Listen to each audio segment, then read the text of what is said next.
Hello, it's Christian with Mate. The best way to do multiple things at once with HomeKit is with scenes.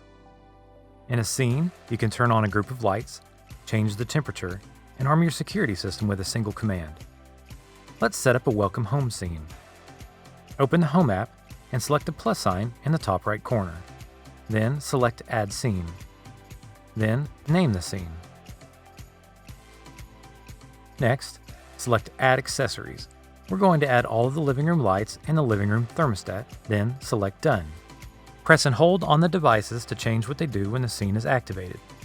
I'm going to have the lights come on to 75%, and I'm going to set the thermostat to 68. Then select Done. Now we can have Siri activate the scene. Siri, welcome home.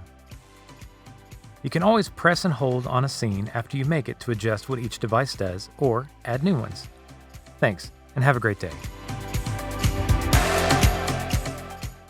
Check the description for links to products to take your HomeKit to the next level.